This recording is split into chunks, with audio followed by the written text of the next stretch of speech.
ਸਾਹਿਬ ਸ੍ਰੀ ਗੁਰੂ ਗ੍ਰੰਥ ਸਾਹਿਬ ਸੱਚੇ ਪਾਤਸ਼ਾਹ ਸਤਿਗੁਰੂ ਜੀ ਦੀ ਪਾਵਨ ਗੁਰਬਾਣੀ ਦੇ ਵਿੱਚ ਧੰਨ ਸ੍ਰੀ ਗੁਰੂ ਅਰਜਨ ਦੇਵ ਸੱਚੇ ਪਾਤਸ਼ਾਹ ਜੀ ਨੇ ਬਖਸ਼ਿਸ਼ ਰਹਿਮਤ ਕਰਦਿਆਂ ਜਿੱਥੇ ਗੁਰੂ ਸਾਹਿਬਾਨ ਦੀ ਪਾਵਨ ਗੁਰਬਾਣੀ ਦਰਜ ਕੀਤੀ ਹੈ, ਸਤਿਗੁਰੂ ਜੀ ਨੇ ਰੱਬੀ ਰੰਗ ਵਿੱਚ ਰੰਗੇ ਹੋਏ ਭੱਟ ਸਾਹਿਬਾਨ ਦੀ ਗੁਰਬਾਣੀ ਦਰਜ ਕੀਤੀ ਹੈ ਔਰ ਸਤਿਗੁਰੂ ਜੀ ਦੇ ਵਿੱਚ ਅਭੇਦਤਾ ਪ੍ਰਾਪਤ ਕਰ ਚੁੱਕੇ 4 ਗੁਰਸਿੱਖਾਂ ਦੀ ਬਾਣੀ ਧੰਨ ਸ੍ਰੀ ਗੁਰੂ ਗ੍ਰੰਥ ਸਾਹਿਬ ਜੀ ਦੇ ਵਿੱਚ ਸਤਿਗੁਰੂ ਜੀ ਨੇ ਦਰਜ ਕੀਤੀ ਹੈ। ਉੱਥੇ ਹੀ ਧੰਨ ਸ੍ਰੀ ਗੁਰੂ ਗ੍ਰੰਥ ਸਾਹਿਬ ਸੱਚੇ ਪਾਤਸ਼ਾਹ ਜੀ ਦੇ ਅੰਦਰ ਧੰਨ ਗੁਰੂ ਅਰਜਨ ਦੇਵ ਸੱਚੇ ਪਾਤਸ਼ਾਹ ਜੀ ਨੇ ਮਹਾਨ ਪਰਉਪਕਾਰ ਕਰਦਿਆਂ ਭਾਰਤ ਵਰਸ਼ ਦੇ ਵੱਖ-ਵੱਖ ਇਲਾਕਿਆਂ ਵਿੱਚ ਅਕਾਲ ਪੁਰਖ ਵਾਹਿਗੁਰੂ ਜੀ ਨੂੰ ਪਿਆਰ ਕਰਨ ਵਾਲੇ ਪ੍ਰੇਮਾ ਭਗਤੀ ਦੇ ਮੁਜੱਸਮੇ ਜਿਹੜੇ ਪਰਮੇਸ਼ਰ ਨੂੰ ਜਪਦਿਆਂ ਉਸ ਅਕਾਲ ਪੁਰਖ ਵਿੱਚ ਅਭੇਦ ਹੋ ਗਏ। ਸਤਿਗੁਰੂ ਜੀ ਨੇ 15 ਭਗਤ ਸਾਹਿਬਾਨ ਦੀ ਬਾਣੀ ਗੁਰੂ ਗ੍ਰੰਥ ਸਾਹਿਬ ਜੀ ਦੇ ਵਿੱਚ ਦਰਜ ਕੀਤੀ ਹੈ। ਇਹਨਾਂ ਭਗਤਾਂ ਦੇ ਵਿੱਚ ਜ਼ਿਆਦਾਤਰ ਉਹ ਭਗਤ ਨੇ ਜਿਨ੍ਹਾਂ ਨੂੰ ਉਸ ਵੇਲੇ ਦੇ ਸਮਾਜ ਨੇ ਨੀਚ, ਸ਼ੂਦਰ ਤੇ ਹੋਰ ਕਈ ਤਰ੍ਹਾਂ ਦੇ ਅਪਮਾਨਿਤ ਸ਼ਬਦਾਂ ਦੇ ਨਾਲ ਸੰਬੋਧਨ ਕੀਤਾ। ਸਮਾਜ ਨੇ ਦੁਰਕਾਰਿਆ, ਸਮਾਜ ਨੇ ਆਪਣੇ ਤੋਂ ਦੂਰ ਕਰਨ ਦਾ ਯਤਨ ਕੀਤਾ। ਲੋਕਾਂ ਨੇ ਇੱਥੋਂ ਤੱਕ ਇਹਨਾਂ ਦੇ ਨਾਲ ਨਫ਼ਰਤ ਦਾ ਸੁਭਾਅ ਵਰਤਿਆ ਕਿ ਇਹਨਾਂ ਦੇ ਪਰਛਾਵੇਂ ਤੋਂ ਵੀ ਲੋਕ ਡਰਦੇ ਸੀ। ਉੱਚੀ ਜਾਤ ਦਾ ਹੰਕਾਰ ਕਰਨ ਵਾਲੇ ਇਹਨਾਂ ਦੇ ਝੂਠੇ ਹੱਥ ਤੋਂ ਇਹਨਾਂ ਦੇ ਹੱਥ ਤੋਂ ਕੋਈ ਚੀਜ਼ ਲੈ ਕੇ ਖਾਣ ਨੂੰ ਪ੍ਰਵਾਨ ਨਹੀਂ ਕਰਦੇ। ਇੱਥੋਂ ਤੱਕ ਕਿ ਜਿਸ ਖੂਹ 'ਚੋਂ ਕੋਈ ਇਹਨਾਂ ਦੇ ਅਨੁਸਾਰ ਅਖੌਤੀ ਨੀਵੀਂ ਜਾਤ ਦਾ ਪਾਣੀ ਵੀ ਪੀ ਲੈਂਦਾ ਸੀ ਤੇ ਇਹ ਉਸ ਖੂਹ ਤੋਂ ਪਾਣੀ ਪੀਣਾ ਛੱਡ ਦਿੰਦੇ ਸੀ ਕਿ ਇੱਥੇ ਇੱਕ ਸ਼ੂਦਰ ਨੇ ਪਾਣੀ ਪੀਤਾ ਹੈ। ਬਹੁਤ ਨਫ਼ਰਤ ਕੀਤੀ ਗਈ। ਪਰ ਗੁਰੂ ਨਾਨਕ ਸਾਹਿਬ ਸੱਚੇ ਪਾਤਸ਼ਾਹ ਜੀ ਕਹਿਣ ਲੱਗਿਆ, ਦੁਨੀਆ ਦੇ ਲੋਕੋ, ਉੱਚੀ ਜਾਤ ਵਾਲੇ ਆਪਣੇ ਜਾਤੀ ਹੰਕਾਰ ਦੇ ਵਿੱਚ ਜਿਨ੍ਹਾਂ ਤੋਂ ਨਫ਼ਰਤ ਕਰਦੇ ਨੇ, ਗੁਰੂ ਨਾਨਕ ਸਾਹਿਬ ਕਹਿੰਦੇ ਮੈਂ ਉਹਨਾਂ ਨੂੰ ਆਪਣੇ ਸੱਜਣ, ਆਪਣੇ ਮਿੱਤਰ ਬਣਾਵਾਂਗਾ। ਨੀਚਾਂ ਅੰਦਰ ਨੀਚ ਜਾਤ, ਨੀਚੀ ਹੋਵਤ ਨੀਚ, ਨਾਨਕ ਤਿਨ ਕੈ ਸੰਗ ਸਾਥ, ਵੱਡਿਆਂ ਸਿਓ ਕਿਆ ਰੀਸ। ਸਤਿਗੁਰੂ ਜੀ ਕਹਿੰਦੇ ਜਿੱਥੇ ਨੀਚ ਸੰਭਾਲੀਣ ਤਿੱਥੇ ਨਦਰ ਤੇਰੀ ਬਖਸ਼ੀਸ਼। ਗੁਰੂ ਸਾਹਿਬ ਕਹਿੰਦੇ ਪਰਮਾਤਮਾ ਤੇਰੀ ਬਖਸ਼ਿਸ਼ ਹੀ ਅਸਲ ਵਿੱਚ ਉੱਥੇ ਵਰਤਦੀ ਹੈ ਜਿੱਥੇ ਅਖੌਤੀ ਲੋਕਾਂ ਵੱਲੋਂ ਦੁਰਕਾਰੇ ਹੋਏ, ਲੋਕਾਂ ਵੱਲੋਂ ਨੀਚ ਕਹੇ ਜਾਣ ਵਾਲਿਆਂ ਨੂੰ ਜਿੱਥੇ ਸੰਭਾਲਿਆ ਜਾਂਦਾ ਹੈ, ਪਰਮਾਤਮਾ ਤੇਰੀ ਬਖਸ਼ਿਸ਼ ਉੱਥੇ ਵਰਤਦੀ ਹੈ।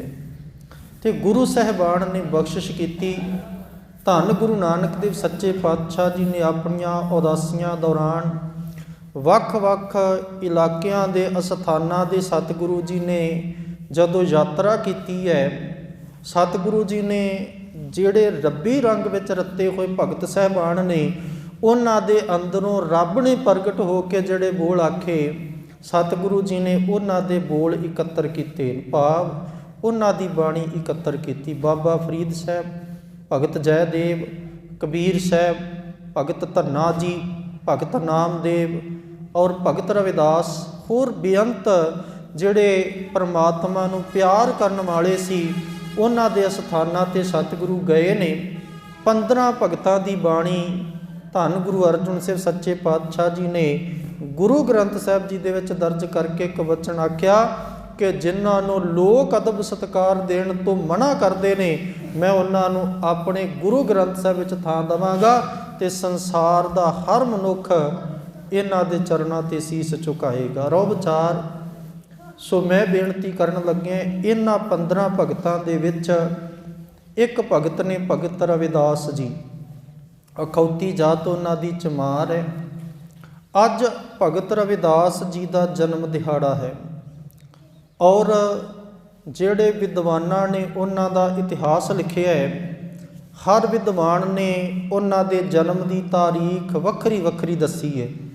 ਪਰ ਉਹ ਵਿਚਾਰ 14ਵੀਂ ਸਦੀ ਦੇ ਮੱਧ ਦੇ ਵਿੱਚ, ਭਾਵ 1400 ਤੋਂ ਲੈ ਕੇ 1500 ਈਸਵੀ ਸਨ ਦੇ ਵਿੱਚ ਭਗਤ ਰਵਿਦਾਸ ਜੀ ਦੇ ਜਨਮ ਦੇ ਬਾਰੇ ਵਿਦਵਾਨਾਂ ਨੇ ਜਿਹੜੇ ਉਹ ਸਮੇਂ ਦੱਸੇ ਨੇ। ਭਗਤ ਰਵਿਦਾਸ ਜੀ ਦੇ ਜਨਮ ਦੇ ਬਾਰੇ ਅਸਥਾਨਾਂ ਦਾ ਵੀ ਮਤਭੇਦ ਹੈ, ਪਰ ਕਾਂਚੀ ਦੇ ਇਲਾਕੇ ਦੇ ਕਿਸੇ ਨਗਰ ਦੇ ਵਿੱਚ ਭਗਤ ਰਵਿਦਾਸ ਜੀ ਦਾ ਜਨਮ ਹੋਇਆ। ਪਿਤਾ ਦਾ ਨਾਮ ਵਿਦਵਾਨਾਂ ਨੇ ਸੰਤੋਖ ਦਾਸ ਦੱਸਿਆ ਹੈ ਅਤੇ ਮਾਤਾ ਦਾ ਨਾਮ ਕਲਸਾ ਦੇਵੀ ਦੱਸਿਆ ਹੈ। ਇਹਨਾਂ ਦੇ ਘਰ ਭਗਤ ਰਵਿਦਾਸ ਜੀ ਦਾ ਜਨਮ ਹੋਇਆ। ਅਖੌਤੀ ਨੀਵੀਂ ਜਾਤ ਦੇ ਵਿੱਚ ਜਨਮ ਲਿਆ। ਮਾਤਾ ਪਿਤਾ ਵੱਡੇ ਵਡੇਰੇ ਜਿਹੜੇ ਨੇ ਇਹ ਕਾਂਚੀ ਦੇ ਬਨਾਰਸ ਦੇ ਇਲਾਕੇ ਵਿੱਚੋਂ ਮਰੇ ਹੋਏ ਪਸ਼ੂ ਢੋਂਦੇ ਨੇ, ਉਹਨਾਂ ਦਾ ਚਮੜਾ ਉਤਾਰਦੇ ਨੇ, ਉਸ ਚਮੜੇ ਦੀਆਂ ਜੁੱਤੀਆਂ ਆਦਿ ਬਣਾ ਕੇ ਇਹ ਲੋਕਾਂ ਨੂੰ ਦਿੰਦੇ ਨੇ। ਇਹ ਜਿਹੜਾ ਕਰਮ ਹੈ, ਜਿਹੜੇ ਉੱਚ ਜਾਤੀ ਦੇ ਹੰਕਾਰ ਵਾਲੇ ਲੋਕ ਨੇ ਇਸ ਕਰਮ ਨੂੰ ਵੀ ਨੀਵਾਂ ਕਰਮ ਮੰਨਦੇ ਨੇ। ਰੋ ਵਿਚਾਰ ਇਹ ਇਹਨਾਂ ਦਾ ਕਰਮ ਹੈ ਕਿ ਅੱਜ ਦੀ ਭਾਸ਼ਾ ਵਿੱਚ ਕਹਿ ਲਓ ਤੇ ਮੋਚੀ ਇਹ ਕੰਮ ਕਰਦੇ ਨੇ।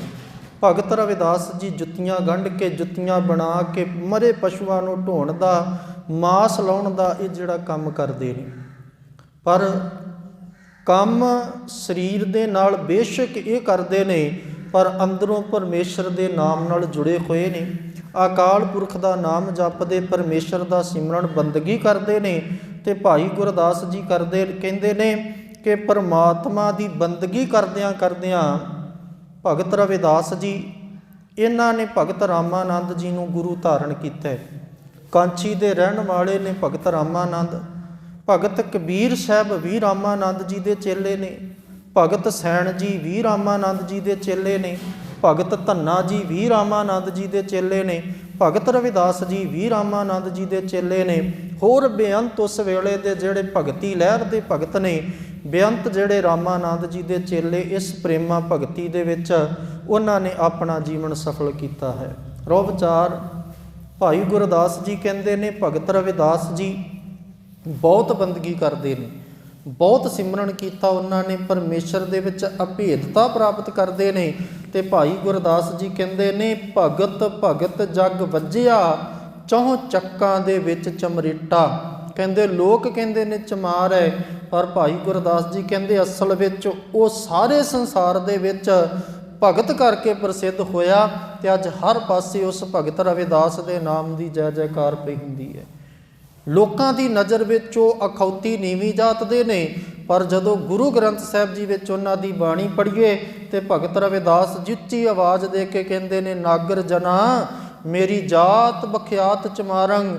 ਐ ਮੇਰੇ ਨਗਰ ਦੇ ਲੋਕੋ, ਤੁਸੀਂ ਕਹਿੰਦੇ ਹੋ ਕਿ ਮੇਰੀ ਜਾਤ ਚਮਾਰ ਹੈ, ਪਰ ਸੱਚ ਇਹ ਹੈ ਕਿ ਤੁਸੀਂ ਮੈਨੂੰ ਨੀਵੀਂ ਜਾਤ ਦਾ ਸਮਝਦੇ ਹੋ। ਪਰ ਸੱਚ ਇਹ ਹੈ ਕਿ ਹਿਰਦੈ ਰਾਮ ਗੋਬਿੰਦ ਗੁਣ ਸਾਰੰਗ, ਮੈਂ ਆਪਣੇ ਹਿਰਦੇ ਵਿੱਚ ਪਰਮਾਤਮਾ ਦੇ ਨਾਮ ਨੂੰ ਵਸਾ ਲਿਆ, ਪਰਮਾਤਮਾ ਦੇ ਗੁਣਾਂ ਨੂੰ ਧਾਰਨ ਕਰ ਲਿਆ।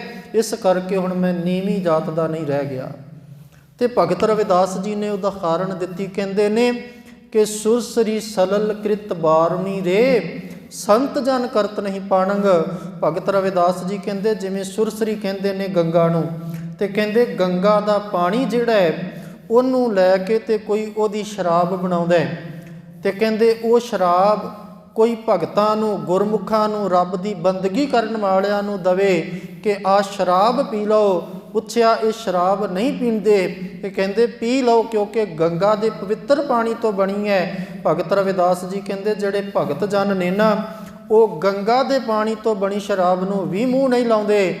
ਤੇ ਦੂਸਰੇ ਪਾਸੇ ਭਗਤ ਰਵਿਦਾਸ ਜੀ ਕਹਿੰਦੇ ਨੇ ਸੁਰਸਰੀ ਸਲਲ ਕ੍ਰਿਤ ਬਾਰੁਣੀ ਰੇ, ਸੰਤ ਜਨ ਕਰਤ ਨਹੀਂ ਪਾਨੰ, ਪਰ ਸੁਰਾ ਅਪਵਿੱਤਰ ਨਤ ਅਵਰ ਜਲ ਰੇ। ਕਹਿੰਦੇ ਉਸੇ ਹੀ ਗੰਗਾ ਦੇ ਵਿੱਚ ਮੀਂਹਾਂ ਦੇ ਨਾਲ ਗੰਦੀਆਂ ਨਾਲੀਆਂ ਦਾ, ਟੋਭਿਆਂ ਦਾ ਗੰਦਾ ਪਾਣੀ ਜਦੋਂ ਉਸ ਸੁਰਸਰੀ ਦੇ ਗੰਗਾ ਦੇ ਪਾਣੀ ਵਿੱਚ ਜਾ ਕੇ ਮਿਲਦਾ ਹੈ, ਤੇ ਭਗਤ ਰਵਿਦਾਸ ਜੀ ਕਹਿੰਦੇ ਨੇ ਸੁਰਾ ਅਪਵਿੱਤਰ ਕਹਿੰਦੇ ਨਤ ਅਵਰ ਜਲ ਰੇ, ਸੁਰਸਰੀ ਮਿਲਤ ਨਹਿ ਹੋਏ ਆਨੰਦ। ਜਦੋਂ ਉਹ ਪਾਣੀ ਗੰਗਾ ਦੇ ਵਿੱਚ ਮਿਲ ਜਾਂਦਾ ਹੈ, ਫਿਰ ਉਹ ਗੰਗਾ ਤੋਂ ਵੱਖਰਾ ਨਹੀਂ ਰਹਿ ਜਾਂਦਾ। ਉਹ ਗੰਗਾ ਦਾ ਰੂਪ ਹੋ ਜਾਂਦਾ ਹੈ। ਭਗਤ ਰਵਿਦਾਸ ਜੀ ਇਹ ਉਦਾਹਰਣ ਦੇ ਕੇ ਉੱਚੀ ਜਾਤ ਵਾਲਿਆਂ ਨੂੰ ਇੱਕ ਗੱਲ ਕਹਿਣਾ ਚਾਹੁੰਦੇ ਸੀ ਕਿ ਬੇਸ਼ੱਕ ਤੁਸੀਂ ਆਪਣੇ ਆਪ ਨੂੰ ਉੱਚੀ ਜਾਤ ਦੇ, ਉੱਚੀ ਕੁੱਲ ਦੇ, ਉੱਚੇ ਵਰਣ ਦੇ ਮੰਨਦੇ ਹੋ, ਪਰ ਆਹ ਜਿਹੜਾ ਹੰਕਾਰ ਦਾ ਔਗਣ ਹੈ ਇਹ ਇਸੇ ਤਰ੍ਹਾਂ ਜਿਵੇਂ ਗੰਗਾ ਦੇ ਪਾਣੀ ਤੋਂ ਸ਼ਰਾਬ ਬਣਾ ਦਿੱਤੀ ਜਾਏ।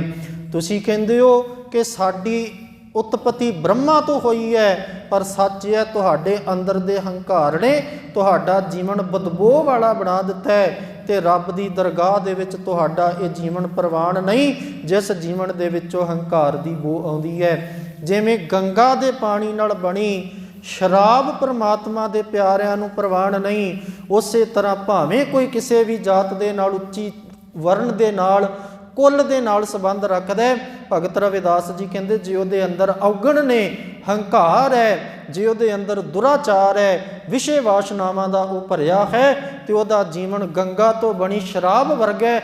ਬੇਸ਼ੱਕ ਉਹ ਗੰਗਾ ਦਾ ਪਾਣੀ ਪਵਿੱਤਰ ਹੈ ਪਰ ਉਹਦੀ ਸ਼ਰਾਬ ਪਵਿੱਤਰ ਨਹੀਂ। ਬੇਸ਼ੱਕ ਤੁਸੀਂ ਕਹਿੰਦੇ ਹੋ ਅਸੀਂ ਬ੍ਰਾਹਮਣ ਉੱਚੀ ਕੁੱਲ ਵਰਨ ਜਾਤ ਦੇ ਹਾਂ, ਪਰ ਤੁਹਾਡੇ ਅੰਦਰ ਹੰਕਾਰ ਦਾ ਔਗਣ ਉਸ ਸ਼ਰਾਬ ਦੀ ਤਰ੍ਹਾਂ ਹੈ, ਤੁਸੀਂ ਰੱਬ ਦੇ ਦਰ ਪ੍ਰਵਾਨ ਨਹੀਂ।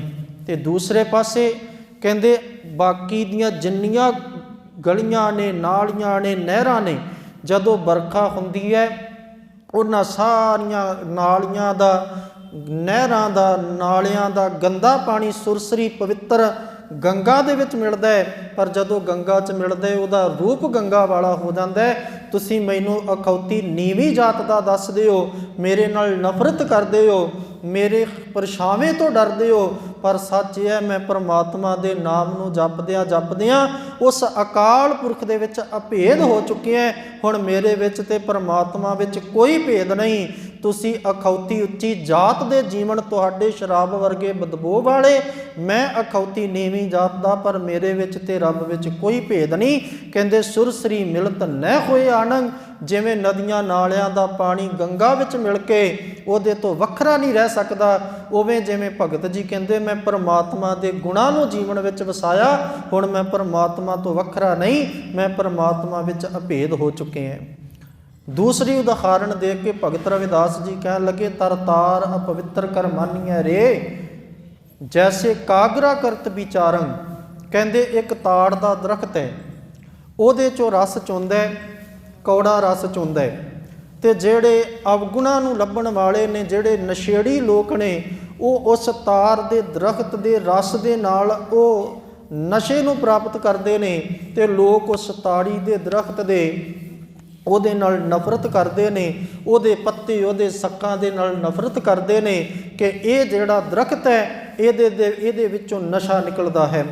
ਪਰ ਭਗਤ ਰਵਿਦਾਸ ਜੀ ਕਹਿੰਦੇ ਨੇ ਕਿ ਜਦੋਂ ਉਹਦੇ ਕਾਗਜ਼ ਬਣਦੇ ਨੇ ਤੇ ਉਹਨਾਂ ਕਾਗਜ਼ਾਂ ਦੇ ਉੱਪਰ ਭਗਤ ਭਾਗਉਤ ਲਿਖੀਏ ਤੇ ਉਪਰੇ ਪੂਜੀਏ ਕਰ ਨਮਸਕਾਰੰ। ਕਹਿੰਦੇ ਉਸ ਤਾੜੀ ਦੇ ਦਰਖਤ ਦੇ ਕਾਗਜ਼ ਬਣ ਜਾਂਦੇ ਨੇ, ਉਹਨਾਂ ਕਾਗਜ਼ਾਂ ਤੇ ਪਰਮਾਤਮਾ ਦੀ ਬੰਦਗੀ, ਭਗਤੀ, ਪਰਮਾਤਮਾ ਦੇ ਗੀਤ ਲਿਖੇ ਜਾਂਦੇ ਨੇ ਤੇ ਉਹਨਾਂ ਹੀ ਕਾਗਜ਼ਾਂ ਨੂੰ ਲੋਕ ਮੱਥੇ ਟੇਕਣ ਲੱਗ ਜਾਂਦੇ ਨੇ। ਬੇਸ਼ੱਕ ਤੁਸੀਂ ਮੇਰੀ ਅਖੌਤੀ ਨੀਵੀਂ ਜਾਤ ਨੂੰ ਤਾੜੀ ਦੀ ਦਰਖਤ ਦੇ ਵਰਗਾ ਨਖਿੱਧ ਮੰਨਦੇ ਹੋ ਕਿ ਇਹ ਠੀਕ ਨਹੀਂ, ਪਰ ਸੱਚ ਹੈ ਕਿ ਹੁਣ ਮੇਰੇ ਹਿਰਦੇ ਰੂਪੀ ਕਾਗਜ਼ ਤੇ ਪਰਮਾਤਮਾ ਦਾ ਨਾਮ, ਪਰਮਾਤਮਾ ਦੇ ਗੁਣ ਲਿਖ ਦਿੱਤੇ ਗਏ ਨੇ। ਇਸ ਕਰਕੇ ਭਗਤ ਰਵਿਦਾਸ ਜੀ ਕਹਿੰਦੇ ਹੁਣ ਮੈਂ ਸ਼ੂਦਰ ਨਹੀਂ, ਹੁਣ ਮੈਂ ਨੀਵੀਂ ਜਾਤ ਦਾ ਨਹੀਂ, ਹੁਣ ਮੈਂ ਪਰਮਾਤਮਾ ਦੇ ਵਿੱਚ ਅਭੇਦ ਹੋ ਗਿਆ ਤੇ ਪੂਜੀਏ ਕਰ ਨਮਸਕਾਰੰ। ਕਹਿੰਦੇ ਹੁਣ ਸੰਸਾਰ ਦੇ ਲੋਕ ਮੇਰੀ ਪੂਜਾ ਕਰਦੇ ਨੇ। ਭਗਤ ਰਵਿਦਾਸ ਜੀ ਕਹਿੰਦੇ ਨੇ ਮੇਰੀ ਜਾਤ ਕੁੱਟ ਬਾਂਡਲਾ। ਕਹਿੰਦੇ ਬੇਸ਼ੱਕ ਤੁਹਾਡੀ ਨਜ਼ਰ ਦੇ ਵਿੱਚ ਮੇਰੀ ਜਾਤ ਕੁੱਟ ਬਾਂਡਲਾ ਹੈ। ਕੁੱਟ ਬਾਂਡਲਾ ਦਾ ਅਰਥ ਹੁੰਦਾ ਚੰਮ ਨੂੰ ਕੁੱਟਣ ਵਾਲਾ, ਵੱਢਣ ਵਾਲਾ। ਕਹਿੰਦੇ ਤੁਸੀਂ ਕਹਿੰਦੇ ਹੋ ਇਹ ਚੰਮ ਨੂੰ, ਚਮੜੇ ਨੂੰ ਕੱਟਣ ਵਾਲਾ, ਵੱਢਣ ਵਾਲਾ, ਚਮੜੇ ਦੀਆਂ ਜੁੱਤੀਆਂ ਬਣਾਉਣ ਵਾਲਾ ਚਮਾਰ ਹੈ। ਬੇਸ਼ੱਕ ਤੁਸੀਂ ਮੇਰੀ ਇਸ ਜਾਤ, ਅਖੌਤੀ ਜਾਤ ਦੇ ਨਾਲ ਨਫ਼ਰਤ ਕਰੋ, ਪਰ ਸੱਚ ਇਹ ਹੈ ਕਿ ਮੇਰੇ ਪਰਿਵਾਰ ਦੇ, ਮੇਰੇ ਖਾਨਦਾਨ ਦੇ ਲੋਕ ਜਿਹੜੇ ਨੇ, ਬੇਸ਼ੱਕ ਉਹ ਬਨਾਰਸ ਦੇ ਇਲਾਕੇ 'ਚੋਂ ਮਰੇ ਪਸ਼ੂ ਢੋਂਦੇ ਨੇ, ਉਹਨਾਂ ਦਾ ਚਮੜਾ ਉਤਾਰਦੇ ਨੇ, ਪਰ ਅੱਜ ਦਾ ਸਮਾਂ ਵੇਖੋ, ਹੁਣ ਮੈਂ ਪਰਮਾਤਮਾ ਦੇ ਨਾਮ ਨੂੰ ਆਪਣੇ ਹਿਰਦੇ ਦਾ ਸ਼ਿੰਗਾਰ ਬਣਾਇਆ।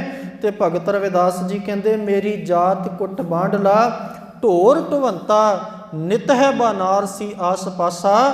ਮੈਂ ਬਨਾਰਸ ਦੇ ਇਲਾਕੇ ਦੇ ਵਿੱਚੋਂ, ਬਨਾਰਸ ਦੇ ਆਸੇ ਪਾਸਿਓਂ ਮਰੇ ਪਸ਼ੂ ਢੋਨਾ, ਉਹਨਾਂ ਦਾ ਚਮੜਾ ਉਤਾਰਦਾ, ਮੇਰੀ ਜਾਤ ਚਮੜਾ ਵੱਢਣ ਤੇ ਕੱਟਣ ਵਾਲੀ ਦੱਸਦੇ ਹੋ, ਪਰ ਆ ਤੁਸੀਂ ਹੁਣ ਵੇਖੋ ਕਿ ਅਬ ਕਹਿੰਦੇ ਹੁਣ ਵਿਪਰ ਪ੍ਰਧਾਨ, ਵਿਪਰ ਕਹਿੰਦੇ ਬ੍ਰਾਹਮਣ ਨੂੰ, ਤੇ ਕਹਿੰਦੇ ਜਿਹੜੇ ਬ੍ਰਾਹਮਣ ਨੇ ਨਾ ਉਹਨਾਂ ਦੇ ਜਿਹੜੇ ਪ੍ਰਧਾਨ, ਉਹਨਾਂ ਬ੍ਰਾਹਮਣਾਂ ਦੇ ਜਿਹੜੇ ਮੁਖੀ ਨੇ, ਭਗਤ ਰਵਿਦਾਸ ਜੀ ਕਹਿੰਦੇ ਤੇ ਕਰੇ ਡੰਡੌਤ, ਕਹਿੰਦੇ ਹੁਣ ਉਸ ਰਵਿਦਾਸ ਨੂੰ ਲੰਮੇ ਪੈ ਪੈ ਨਮਸਕਾਰਾਂ ਕਰਦੇ ਨੇ, ਜਿਹਨੂੰ ਕਹਿੰਦੇ ਸੀ ਇਹ ਅਖੌਤੀਏ ਦੀ ਜਾਤ ਨੀਵੀਂ ਚਮਾਰ ਹੈ, ਇਹ ਮਰੇ ਪਸ਼ੂ ਢੋਂਦਾ ਹੈ। ਭਗਤ ਰਵਿਦਾਸ ਜੀ ਕਹਿੰਦੇ ਅਬ ਵਿਪਰ ਪ੍ਰਧਾਨ ਤੇ ਕਰੇ ਡੰਡੌਤ, ਕਹਿੰਦੇ ਹੁਣ ਉਹ ਮੈਨੂੰ ਲੰਮੇ ਪੈ ਪੈ ਨਮਸਕਾਰਾਂ ਕਰਦੇ ਨੇ। ਕੌਣ?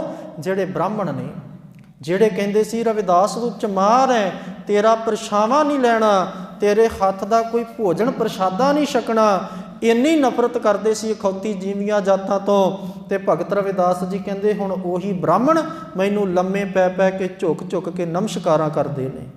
ਅਬ ਵਿਪਰ ਪ੍ਰਧਾਨ ਤੇ ਕਰੇ ਡੰਡੌਤ, ਪਰ ਇਹ ਖੇਡ ਕਦੋਂ ਵਰਤੀ? ਭਗਤ ਰਵਿਦਾਸ ਜੀ ਕਹਿੰਦੇ ਉਦੋਂ ਜਦ ਤੇਰਾ ਨਾਮ ਸ਼ਰਨਾਏ। ਰਵਿਦਾਸ ਦਾਸਾ ਕਹਿੰਦੇ ਜਦੋਂ ਰਵਿਦਾਸ ਪਰਮਾਤਮਾ ਤੇਰੇ ਨਾਮ ਦੀ ਸ਼ਰਨ ਵਿੱਚ ਆਇਆ, ਤੇਰੇ ਦਾਸਾਂ ਦਾ ਦਾਸ ਬਣਿਆ, ਤੇ ਉਹੀ ਬ੍ਰਾਹਮਣ ਜਿਹੜੇ ਮੇਰੇ ਨਾਲ ਨਫ਼ਰਤ ਕਰਦੇ ਸੀ ਹੁਣ ਉਹ ਮੇਰੇ ਚਰਨਾਂ ਤੇ ਲੰਮੇ ਪੈ ਪੈ ਨਮਸਕਾਰਾਂ ਪਏ ਕਰਦੇ ਨੇ। ਤਾਂ ਭਾਈ ਗੁਰਦਾਸ ਜੀ ਕਹਿੰਦੇ ਭਗਤ ਭਗਤ ਜਗ ਵੱਜਿਆ, ਚੌ ਚੱਕਾਂ ਦੇ ਵਿੱਚ ਚਮਰੇਟਾ। ਭਗਤ ਰਵਿਦਾਸ ਚੌਹਾਂ ਚੱਕਾਂ ਦੇ ਵਿੱਚ ਭਗਤ ਕਰਕੇ ਪ੍ਰਸਿੱਧ ਹੋ ਗਿਆ, ਤੇ ਮਾਣ ਨਹੀਂ ਕੀਤਾ। ਅਕਾਲ ਪੁਰਖ ਦੇ ਚਰਨਾਂ ਦੇ ਵਿੱਚ ਝੁਕ ਕੇ ਇੱਕ ਬੇਨਤੀ ਕੀਤੀ, ਪਰਮਾਤਮਾ ਜੇ ਅੱਜ ਮੇਰਾ ਸੰਸਾਰ ਤੇ ਨਾਮ ਹੈ ਨਾ, ਜੇ ਅੱਜ ਲੋਕ ਮੇਰੀ ਜੈ ਜੈਕਾਰ ਪਏ ਕਰਦੇ ਨੇ, ਜੇ ਅੱਜ ਮੇਰਾ ਸੰਸਾਰ ਤੇ ਸਤਿਕਾਰ ਹੈ, ਅਦਬ ਹੈ, ਤੇ ਇਹ ਮੇਰੀ ਆਪਣੀ ਕੋਈ ਮਿਹਨਤ ਨਹੀਂ ਹੈ, ਇਹ ਤੇਰੀ ਕਿਰਪਾ ਦੇ ਤੇਰੀ ਬਖਸ਼ਿਸ਼ ਦੇ ਨਾਲ ਖੇਡ ਵਰਤੀ ਹੈ। ਤੇ ਭਗਤ ਰਵਿਦਾਸ ਜੀ ਕਹਿੰਦੇ ਐਸੀ ਲਾਲ ਤੁਝ ਬਿਨ ਕੌਣ ਕਰੇ, ਹੇ ਮੇਰੇ ਪਰਿਪੂਰਨ ਪਰਮਾਤਮਾ, ਮੇਰੇ ਪਿਆਰੇ ਵਾਹਿਗੁਰੂ ਅਕਾਲ ਪੁਰਖ ਜੀ, ਤੇਰੇ ਤੋਂ ਬਿਨਾ ਇਹ ਕੌਣ ਕਰ ਸਕਦਾ ਹੈ। ਗਰੀਬ ਨਿਵਾਜ ਗੁਸਈਆਂ ਮੇਰਾ, ਮਾਥੈ ਛਤਰ ਧਰੇ, ਤੂੰ ਹੀ ਗਰੀਬ ਨਿਵਾਜ ਹੈ, ਤੂੰ ਹੀ ਮੇਰਾ ਗੁਸਾਈ, ਮੇਰੇ ਸਿਰ ਦਾ ਮਾਲਕ ਹੈ, ਤੂੰ ਹੀ ਮੇਰੇ ਸੀਸ ਤੇ ਛਤਰ ਝੁਲਾ ਦਿੱਤੇ ਨੇ, ਨਹੀਂ ਤੇ ਮੇਰੀ ਤੇ ਇਹ ਜਾਤ ਨੂੰ ਵੀ ਨਫ਼ਰਤ ਕਰਦੇ ਸੀ, ਇਹ ਤੇ ਮੇਰੇ ਪਰਛਾਵੇਂ ਤੋਂ ਵੀ ਡਰਦੇ ਸੀ ਜਿਹੜੇ ਲੋਕ ਅੱਜ ਸਿਰ ਤੇ ਛਤਰ ਪੇ ਚਲਾਉਂਦੇ ਨੇ। ਅਸਲ ਵਿੱਚ ਇੱਕ ਕਹਾਣੀ, ਇੱਕ ਸਾਖੀ ਭਗਤ ਰਵਿਦਾਸ ਜੀ ਦੇ ਜੀਵਨ ਨਾਲ ਜੁੜੀ ਹੈ। ਕਿਸ ਸ਼ਬਦ ਦੇ ਪਿੱਛੇ ਇੱਕ ਸਾਖੀ ਦਾ ਜ਼ਿਕਰ ਵਿਦਵਾਨਾਂ ਨੇ ਕੀਤਾ ਹੈ ਕਿ ਜਿਹੜਾ ਕਾਂਚੀ ਦਾ ਉਸ ਵੇਲੇ ਦਾ ਰਾਜਾ ਸੀ, ਉਸ ਰਾਜੇ ਨੂੰ ਉਸ ਵੇਲੇ ਕਾਂਚੀ ਦੇ ਬ੍ਰਾਹਮਣਾਂ ਨੇ, ਪੰਡਤਾਂ ਨੇ ਸ਼ਿਕਾਇਤ ਕੀਤੀ ਹੈ। ਭਗਤ ਰਵਿਦਾਸ ਜੀ ਦੇ ਖਿਲਾਫ ਇੱਕ ਸ਼ਿਕਾਇਤ ਕਰਦੇ ਨੇ ਕਿ ਜਿਹੜਾ ਭਗਤ ਰਵਿਦਾਸ ਹੈ ਇਹ ਸਾਡੇ ਅਵਤਾਰਾਂ ਨੂੰ ਨਹੀਂ ਮੰਨਦਾ, ਇਹ ਸਾਡੇ ਅਵਤਾਰਾਂ ਨੂੰ ਰਾਮ ਕ੍ਰਿਸ਼ਨ ਵਿਸ਼ਨੂੰ ਇਹਨਾਂ ਦੀ ਪੂਜਾ ਨਹੀਂ ਕਰਦਾ, ਇਹਨਾਂ ਨੂੰ ਨਹੀਂ ਮੰਨਦਾ। ਪਹਿਲੀ ਸ਼ਿਕਾਇਤ। ਦੂਸਰੀ ਸ਼ਿਕਾਇਤ ਕਰਦੇ ਨੇ ਕਿ ਇਹ ਸਾਡੇ ਵਾਲੇ ਕਰਮਕਾਂਡ ਜਿਹੜੇ ਨੇ, ਬ੍ਰਾਹਮਣੀ ਕਰਮਕਾਂਡ, ਉਹਨਾਂ ਨੂੰ ਖੰਡਨ ਕਰਦਾ ਹੈ, ਇਹ ਜਨੇਊ ਨੂੰ ਖੰਡਨ ਕਰਦਾ ਹੈ, ਇਹ ਬ੍ਰਾਹਮਣੀ ਕਰਮਕਾਂਡਾਂ ਨੂੰ ਖੰਡਨ ਕਰਦਾ ਹੈ, ਇਹ ਪੂਜਾ ਆਰਤੀ ਨੂੰ ਖੰਡਨ ਕਰਦਾ ਹੈ। ਇਹ ਦੂਸਰੀ ਸ਼ਿਕਾਇਤ ਹੈ। ਤੇ ਤੀਸਰੀ ਸ਼ਿਕਾਇਤ ਭਗਤ ਰਵਿਦਾਸ ਜੀ ਦੀ ਕੀਤੀ ਗਈ ਕਿ ਇਹ ਜਿਹੜਾ ਭਗਤ ਰਵਿਦਾਸ ਹੈ ਇਹ ਮੂਰਤੀ ਪੂਜਾ ਨੂੰ ਨਹੀਂ ਮੰਨਦਾ, ਇਹ ਬੁੱਤ ਪ੍ਰਸਤੀ ਤੋਂ ਰੋਕਦਾ ਹੈ, ਮੂਰਤੀ ਪੂਜਾ ਦਾ ਖੰਡਨ ਕਰਦਾ ਹੈ।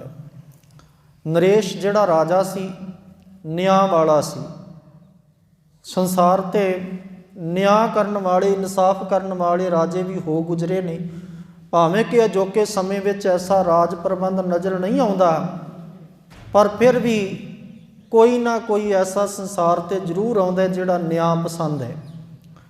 ਉਹ ਰਾਜਾ ਜਿਹੜਾ ਨਿਆਂ ਪਸੰਦ ਸੀ, ਉਹਨੇ ਬ੍ਰਾਹਮਣਾਂ ਨੂੰ ਇੱਕ ਗੱਲ ਆਖੀ ਕਿ ਠੀਕ ਹੈ, ਮੈਂ ਤੁਹਾਡਾ ਇਕੱਲਿਆਂ ਦਾ ਪੱਖ ਸੁਣ ਕੇ ਰਵਿਦਾਸ ਨੂੰ ਸਜ਼ਾ ਨਹੀਂ ਸੁਣਾ ਦਿਆਂਗਾ, ਤੁਸੀਂ ਵੀ ਆਓ, ਭਗਤ ਰਵਿਦਾਸ ਨੂੰ ਵੀ ਸੱਦਦੇ ਹਾਂ, ਦੋਵਾਂ ਦੇ ਪੱਖ ਸੁਣਾਂਗੇ, ਜਿਹੜਾ ਗਲਤ ਹੋਏਗਾ ਕਹਿੰਦਾ ਉਹਨੂੰ ਸਜ਼ਾ ਦਿੱਤੀ ਜਾਏਗੀ।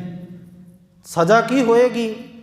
ਰਾਜਾ ਕਹਿੰਦਾ ਕਿ ਵਿਚਾਰ ਚਰਚਾ ਹੋਏਗੀ, ਭਗਤ ਰਵਿਦਾਸ ਆਪਣਾ ਪੱਖ ਰੱਖੇਗਾ, ਤੁਸੀਂ ਆਪਣਾ ਪੱਖ ਰੱਖਣਾ, ਬਾਦਲੀਲ ਗੱਲ ਹੋਏਗੀ, ਤੇ ਜਿਹੜਾ ਉਸ ਚਰਚਾ ਦੇ ਵਿੱਚ ਹਾਰੇਗਾ ਉਹਨੂੰ ਜਿੱਤਣ ਵਾਲੇ ਨੂੰ ਪਾਲਕੀ ਵਿੱਚ ਬਿਠਾ ਕੇ ਉਹਦੇ ਸਿਰ ਤੇ ਛਤਰ ਚਲਾਉਂਦਿਆਂ, ਚੌਰ ਕਰਦਿਆਂ ਉਹਨੂੰ ਬੜੇ ਅਦਬ ਦੇ ਨਾਲ ਉਹਦੇ ਘਰ ਛੱਡ ਕੇ ਆਉਣਾ ਪਏਗਾ। ਇਹ ਸਤਿਕਾਰ ਕਰਨਾ ਪਏਗਾ। ਤੇ ਬ੍ਰਾਹਮਣ ਸੋਚਦੇ ਸੀ ਅਸੀਂ ਸੱਚੇ ਹਾਂ, ਰਵਿਦਾਸ ਝੂਠਾ ਹੈ। ਰਾਜੇ ਨੇ ਨਿਆਂ ਕੀਤਾ। ਰਾਜੇ ਦੀ ਕਚਹਿਰੀ ਦੇ ਵਿੱਚ ਭਗਤ ਰਵਿਦਾਸ ਜੀ ਪਹੁੰਚਦੇ ਨੇ ਤੇ ਬ੍ਰਾਹਮਣਾਂ ਨੇ ਵੀ ਆਪਣਾ ਵਿਦਵਾਨ ਪੰਡਤ ਜਿਹੜਾ ਕਚਹਿਰੀ ਵਿੱਚ ਖੜਾ ਕਰ ਦਿੱਤਾ ਹੈ।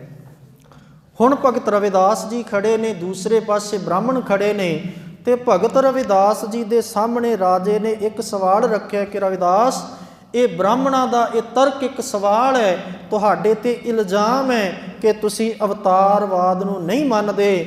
ਤੇ ਭਗਤ ਰਵਿਦਾਸ ਕਹਿੰਦਾ, ਰਾਜਨ ਮੈਂ ਉਸ ਪਰਿਪੂਰਨ ਪਰਮਾਤਮਾ ਅਕਾਲ ਪੁਰਖ ਨੂੰ ਮੰਨਦਾ, ਉਸ ਰਮੇ ਹੋਏ ਰਾਮ ਨੂੰ ਮੰਨਦਾ ਜਿਹਨੇ ਸਾਰਿਆਂ ਨੂੰ ਪੈਦਾ ਕੀਤਾ ਹੈ। ਤੇ ਭਗਤ ਰਵਿਦਾਸ ਜੀ ਦਾ ਬਾਣੀ ਵਿੱਚ ਇੱਕ ਸ਼ਬਦ ਹੈ ਜਿਹੜਾ ਹਰ ਇੱਕ ਨੂੰ ਆਪਣੇ ਹਿਰਦੇ 'ਚ ਵਸਾਉਣਾ ਚਾਹੀਦਾ ਹੈ। ਭਗਤ ਰਵਿਦਾਸ ਜੀ ਕਹਿੰਦੇ ਨੇ, ਹਰ ਸੋ ਹੀਰਾ ਛਾੜ ਕੇ ਕਰੇ ਆਣ ਕੀ ਆਸ। ਭਗਤ ਰਵਿਦਾਸ ਜੀ ਕਹਿੰਦੇ, ਹਰੀ ਪਰਮਾਤਮਾ ਅਕਾਲ ਪੁਰਖ ਵਾਹਿਗੁਰੂ ਉਹ ਬੇਸ਼ਕੀਮਤੀ ਹੀਰੇ ਦੀ ਤਰ੍ਹਾਂ ਹੈ। ਜਿਹੜਾ ਬੰਦਾ ਅਨਮੋਲ ਹੀਰੇ ਨੂੰ ਛੱਡ ਕੇ ਕੌਡੀਆਂ ਦੇ ਵਿੱਚੋਂ ਕੁਝ ਸੁੱਖ ਲੈਣ ਦੀ ਆਸ ਰੱਖਦਾ ਹੈ, ਭਗਤ ਰਵਿਦਾਸ ਜੀ ਕਹਿੰਦੇ ਕੌਡੀਆਂ 'ਚੋਂ ਕਿਤੇ ਸੁੱਖ ਨਹੀਂ ਮਿਲਦਾ। ਹਰ ਸੋ ਹੀਰਾ ਛੱਡ ਕੇ, ਭਗਤ ਰਵਿਦਾਸ ਜੀ ਕਹਿੰਦੇ ਉਹ ਹਰੀ ਪਰਮਾਤਮਾ ਅਕਾਲ ਪੁਰਖ ਵਾਹਿਗੁਰੂ ਨੂੰ ਛੱਡ ਕੇ ਕਿਸੇ ਹੋਰ ਦੀ ਆਸ ਤੱਕਣੀ, ਇਹਦੇ 'ਚੋਂ ਸੁੱਖ ਲੱਭਣੇ, ਭਗਤ ਰਵਿਦਾਸ ਜੀ ਕਹਿੰਦੇ ਮੈਨੂੰ ਇਹ ਕਬੂਲ ਨਹੀਂ, ਮੈਂ ਅਵਤਾਰਵਾਦ ਨੂੰ ਨਹੀਂ ਮੰਨਦਾ। ਅੱਜ ਬੜੇ ਲੋਕ ਸਵਾਲ ਕਰਦੇ ਜਦੋਂ ਅਸੀਂ ਕਹਿ ਦਿੰਦੇ ਹਾਂ ਜੀ ਵੇਖੋ ਇੱਕ ਅਕਾਲ ਪੁਰਖ ਦੀ ਪੂਜਾ ਗੁਰੂ ਗ੍ਰੰਥ ਸਾਹਿਬ ਨੇ ਸਾਨੂੰ ਦੱਸੀ ਹੈ, ਪਰਮਾਤਮਾ ਦਾ ਨਾਮ ਜਪਣਾ, ਕਿਸੇ ਦੇਵੀ ਦੇਵਤੇ ਮੜੀ ਕਬਰ ਮਠਾਣੀ ਨੂੰ ਮਸਾਣ ਨੂੰ ਨਹੀਂ ਪੂਜਣਾ, ਦੇਹਧਾਰੀ ਪਖੰਡੀ ਸਾਧੂ ਗੁਰੂ ਨੂੰ ਨਹੀਂ ਮੰਨਣਾ, ਇੱਕ ਅਕਾਲ ਦੀ ਪੂਜਾ ਕਰਨੀ ਹੈ। ਤੇ ਸਾਨੂੰ ਇਹ ਕਿਹਾ ਜਾਂਦਾ ਜੀ ਇਹ ਨਿੰਦਿਆ ਕਰਦੇ ਨੇ। ਭਗਤ ਰਵਿਦਾਸ ਜੀ ਕਹਿੰਦੇ ਹਰ ਸੋ ਹੀਰਾ ਛਾੜ ਕੇ, ਉਹ ਜਿਹੜਾ ਹਰੀ ਅਕਾਲ ਪੁਰਖ ਵਾਹਿਗੁਰੂ ਪਰਮਾਤਮਾ ਹੈ ਉਸ ਅਨਮੋਲ ਹੀਰੇ ਨੂੰ ਛੱਡ ਕੇ ਕਰੇ ਆਣ ਕੀ ਆਸ, ਕਹਿੰਦੇ ਉਸ ਪਰਮਾਤਮਾ ਨੂੰ ਛੱਡ ਕੇ ਜਿਹੜਾ ਕਿਸੇ ਹੋਰ ਦੀ ਆਸ ਰੱਖਦਾ, ਕਿਸੇ ਦੇਵੀ ਦੇਵਤੇ ਦੀ, ਕਿਸੇ ਮੜੀ ਦੀ, ਕਬਰ ਦੀ, ਪੀਰ ਦੀ, ਕਿਸੇ ਦੀ ਆਸ ਰੱਖਦਾ। ਭਗਤ ਰਵਿਦਾਸ ਜੀ ਦੇ ਬੋਲ ਨੇ, ਤੇ ਨਰ ਉਹ ਮਨੁੱਖ ਦੋਜਕ ਜਾਹੇਗੇ। ਦੋਜਕ ਕਹਿੰਦੇ ਨਰਕਾਂ ਨੂੰ। ਭਗਤ ਰਵਿਦਾਸ ਜੀ ਕਹਿੰਦੇ ਉਹ ਲੋਕ ਨਰਕਾਂ ਦੀ ਅੱਗ ਵਿੱਚ ਸੜਨਗੇ ਜਿਹੜੇ ਇੱਕ ਪਰਮਾਤਮਾ ਨੂੰ ਛੱਡ ਕੇ ਕਿਸੇ ਹੋਰ ਦੀ ਆਸ ਰੱਖ ਕੇ ਬੈਠੇ ਨੇ। ਤੇ ਨਰ ਦੋਜਕ ਜਾਹੇਗੇ ਸਤ ਭਾਖੈ ਰਵਿਦਾਸ। ਭਗਤ ਰਵਿਦਾਸ ਜੀ ਕਹਿੰਦੇ ਮੈਂ ਸੱਚ ਆਖ ਰਿਹਾ, ਜਿਹੜੇ ਇੱਕ ਅਕਾਲ ਪੁਰਖ ਨੂੰ ਛੱਡ ਕੇ ਹੋਰ ਥਾਵਾਂ ਤੇ ਆਪਣੇ ਮੱਥੇ ਰਗੜਦੇ ਫਿਰਦੇ ਨੇ ਉਹਨਾਂ ਨੂੰ ਸੁੱਖ ਦੀ ਆਸ ਨਹੀਂ ਰੱਖਣੀ ਚਾਹੀਦੀ, ਉਹਨਾਂ ਨੂੰ ਸਦੀਵ ਕਾਲ ਦੁੱਖ ਪ੍ਰਾਪਤ ਹੋਣਗੇ ਜਿਹੜੇ ਇੱਕ ਪਰਿਪੂਰਨ ਪਰਮਾਤਮਾ ਦੇ ਨਾਮ ਤੋਂ ਟੁੱਟ ਚੁੱਕੇ ਨੇ। ਤੇ ਭਗਤ ਰਵਿਦਾਸ ਜੀ ਕਹਿੰਦੇ ਮੈਂ ਅਵਤਾਰਵਾਦ ਨੂੰ ਨਹੀਂ ਮੰਨਦਾ, ਮੈਂ ਇੱਕ ਅਕਾਲ ਪੁਰਖ ਨੂੰ ਮੰਨਦਾ ਹਾਂ।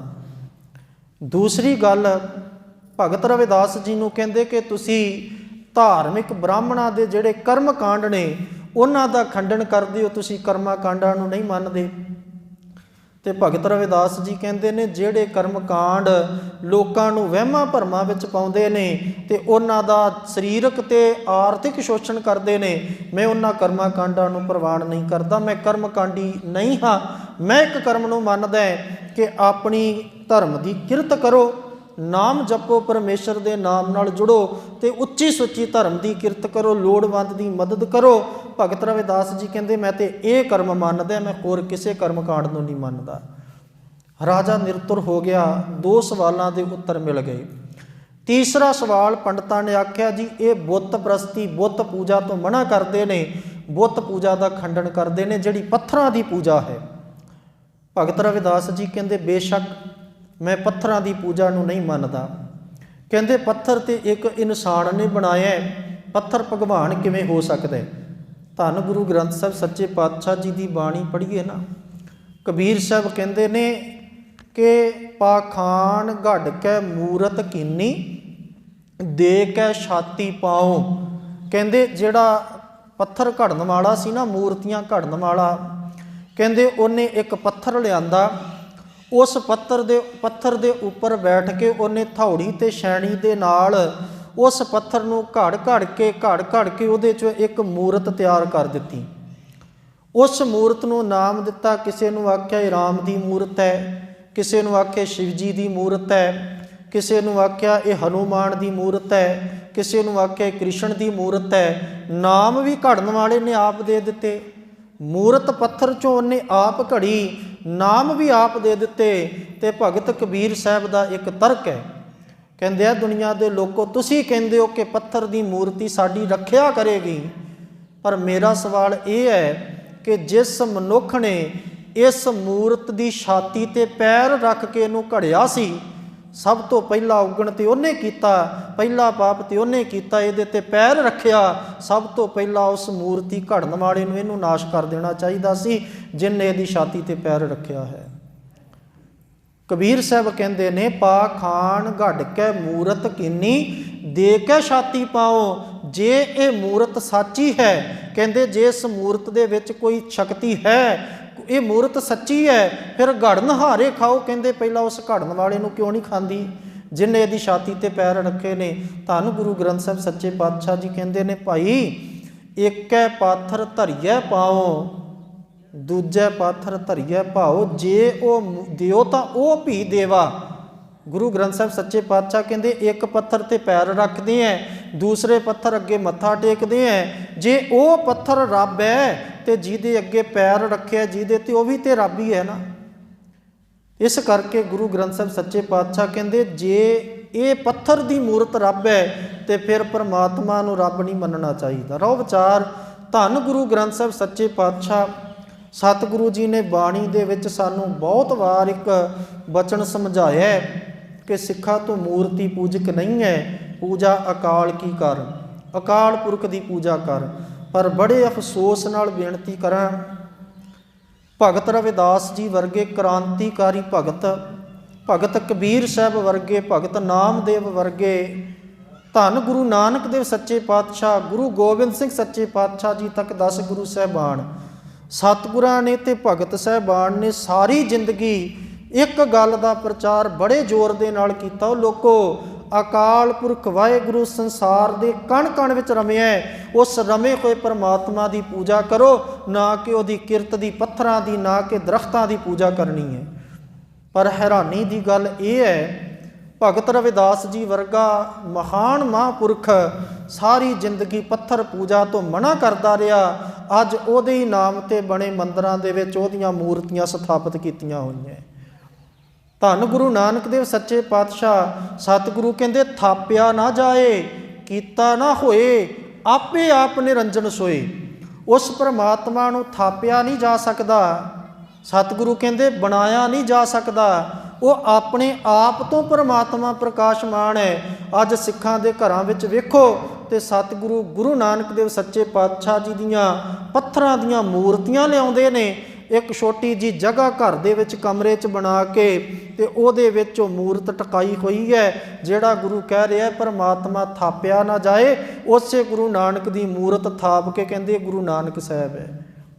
ਹੈਰਾਨੀ ਦੀ ਗੱਲ ਹੈ ਨਾ, ਜਿਹੜੇ ਸਤਿਗੁਰੂ ਪੱਥਰ ਮੂਰਤ ਤੋਂ ਪੂਜਾ ਤੋਂ ਰੋਕਦੇ ਰਹੇ, ਅਸੀਂ ਉਹਨਾਂ ਹੀ ਗੁਰੂਆਂ ਦੀਆਂ ਪੱਥਰਾਂ ਦੀਆਂ ਮੂਰਤੀਆਂ ਬਣਾ ਕੇ ਉਹਨਾਂ ਨੂੰ ਪੂਜਣਾ ਸ਼ੁਰੂ ਕਰ ਦਿੱਤਾ।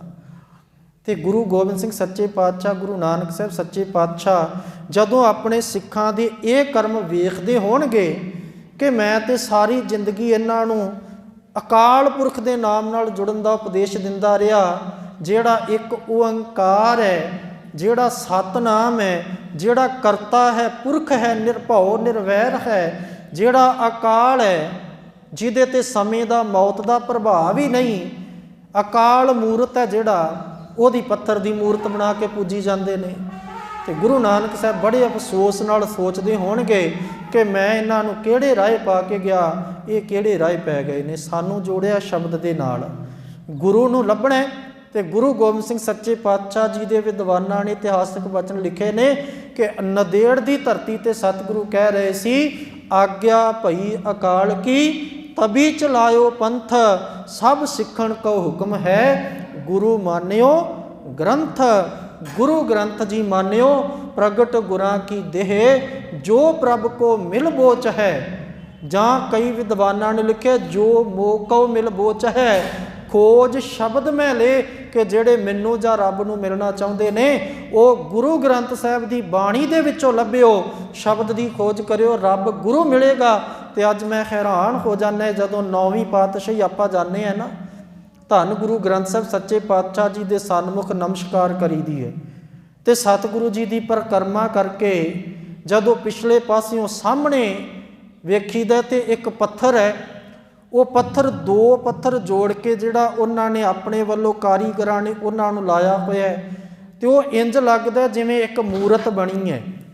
ਤੇ ਹੈਰਾਨੀ ਹੁੰਦੀ ਹੈ, ਚੰਗੇ ਭਲੇ ਪੜ੍ਹੇ ਲਿਖੇ ਲੋਕ ਆ ਕੇ ਤੇ ਉਸ ਪੱਥਰ ਦੇ ਵੱਲ ਉੱਚੀਆਂ ਨਿਗਾਹ ਕਰ ਕਰਕੇ ਤੱਕਦੇ ਨੇ ਕਿ ਉਹ ਗੁਰੂ ਨਾਨਕ ਸਾਹਿਬ ਦੀ ਮੂਰਤ ਹੈ। ਤੇ ਜਿਹੜਾ ਪ੍ਰਤੱਖ ਗੁਰਾਂ ਕੀ ਦੇਹ ਗੁਰੂ ਗ੍ਰੰਥ ਸਾਹਿਬ ਹੈ ਉਹਦੇ ਵੱਲ ਪਿੱਠ ਕਰ ਲੈਂਦੇ ਨੇ। ਫਿਰ ਅਸੀਂ ਕਹਿੰਦੇ ਅਸੀਂ ਦੁਖੀ ਹਾਂ, ਅਸੀਂ ਤੇ ਗੁਰੂ ਦੀ ਮੱਤ ਤੋਂ ਵਾਂਝੇ ਹੋ ਗਏ, ਗੁਰੂ ਦੀ ਮੱਤ ਤੋਂ ਉਲਟ ਤੁਰ ਪਏ। ਜਿਹੜੇ ਕੰਮਾਂ ਤੋਂ, ਵਹਿਮਾਂ ਭਰਮਾਂ ਤੋਂ, ਕਰਮਾਂ ਕਾਂਡਾਂ ਤੋਂ ਸਤਿਗੁਰਾਂ ਨੇ ਰੋਕਿਆ ਸੀ, ਅਸੀਂ ਉਹੀ ਕੁਝ ਕਰ ਰਹੇ ਹਾਂ। ਧੰਨ ਗੁਰੂ ਗੋਬਿੰਦ ਸਿੰਘ ਸੱਚੇ ਪਾਤਸ਼ਾਹ ਜੀ ਦੇ ਬਚਨ ਨੇ, ਸਤਿਗੁਰੂ ਜੀ ਕਹਿੰਦੇ ਕਾਹੂ ਲੈ ਪਾਹਣ ਪੂਜ ਧਰਿਓ ਸਿਰ, ਕਾਹੂ ਲੈ ਲਿੰਗ ਗਰੇ ਲਟਕਾਇਓ। ਸਤਿਗੁਰੂ ਕਹਿੰਦੇ ਕਿਸੇ ਨੇ ਪੱਥਰ ਲਿਆ ਕੇ ਘਰ ਦੇ ਵਿੱਚ ਰੱਖ ਲਿਆ ਤੇ ਉਹਦੇ ਅੱਗੇ ਮੱਥੇ ਟੇਕੀ ਜਾਂਦਾ ਹੈ, ਕਿਸੇ ਨੇ ਸ਼ਿਵਲਿੰਗ ਲੈ ਲਿਆ ਦੁਕਾਨ ਤੋਂ ਤੇ ਉਹ ਧਾਗੇ ਵਿੱਚ ਪਾ ਕੇ ਉਹਨੂੰ ਗਲ ਵਿੱਚ ਲਟਕਾਈ ਫਿਰਦਾ ਹੈ। ਕਾਹੂ ਲੈ ਪਾਹਣ ਪੂਜ ਧਰਿਓ ਸਿਰ, ਕਾਹੂ ਲੈ ਲਿੰਗ ਗਰੇ ਲਟਕਾਇਓ, ਕਾਹੂ ਲਖਿਓ ਹਰ ਅਵਾਚੀ ਦਿਸ਼ਾ ਮੈਂ। ਕੋਈ ਸੋਚਦਾ ਰੱਬ ਚੜ੍ਹਦੇ ਵਾਲੇ ਪਾਸੇ ਹੈ ਤੇ ਕਾਹੂ ਪਿਛਾਂ ਕੋ ਸੀਸ ਨਿਵਾਇਓ, ਕੋਈ ਸੋਚਦਾ ਪੱਛਮ ਵਾਲੇ ਪਾਸੇ ਰੱਬ ਵੱਸਦਾ ਹੈ।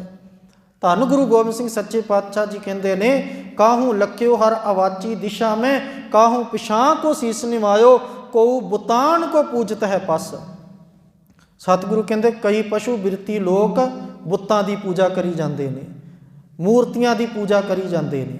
ਇਹ ਗੁਰੂ ਗੋਬਿੰਦ ਸਿੰਘ ਸੱਚੇ ਪਾਤਸ਼ਾਹ ਜੀ ਦੇ ਬਚਨ ਨੇ।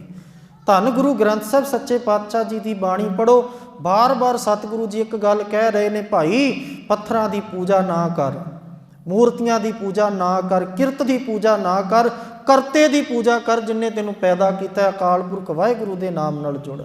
ਪੂਜੋ ਰਾਮ ਏਕ ਹੀ ਦੇਵਾ, ਪੂਜਾ ਅਕਾਲ ਕੀ ਕਰ, ਗੁਰੂ ਗ੍ਰੰਥ ਸਾਹਿਬ ਸੱਚੇ ਪਾਤਸ਼ਾਹ ਜੀ ਕਹਿ ਰਹੇ ਨੇ।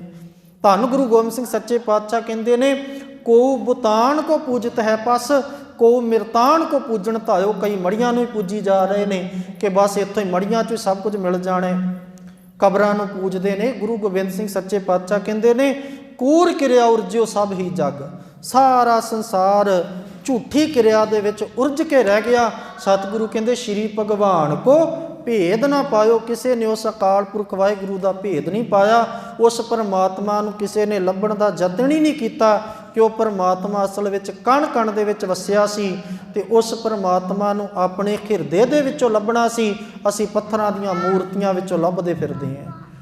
ਭਗਤ ਰਵਿਦਾਸ ਜੀ ਦੇ ਸਾਹਮਣੇ ਰਾਜੇ ਨੇ ਸਵਾਲ ਰੱਖਿਆ ਕਿ ਪੰਡਤ ਕਹਿੰਦਾ ਹੈ ਕਿ ਭਗਤ ਰਵਿਦਾਸ ਬੁੱਤਾਂ ਦੀ ਮੂਰਤੀਆਂ ਦੀ ਪੂਜਾ ਨਹੀਂ ਕਰਦਾ, ਤੇ ਭਗਤ ਰਵਿਦਾਸ ਜੀ ਕਹਿੰਦੇ ਬਿਲਕੁਲ ਮੈਂ ਮੂਰਤੀ ਦੀ ਪੂਜਾ ਦਾ ਖੰਡਨ ਕਰਦਾ, ਮੈਂ ਬੁੱਤਾਂ ਦੀ ਪੂਜਾ ਨਹੀਂ ਕਰਦਾ, ਮੈਂ ਪੱਥਰਾਂ ਦੀ ਪੂਜਾ ਨਹੀਂ ਕਰਦਾ। ਤੇ ਰਾਜਾ ਕਹਿੰਦਾ ਫਿਰ ਭਗਤ ਰਵਿਦਾਸ ਜੀ ਕਹਿੰਦੇ ਮੈਂ ਉਸ ਅਕਾਲ ਪੁਰਖ ਦੀ ਪੂਜਾ ਕਰਦਾ ਹਾਂ।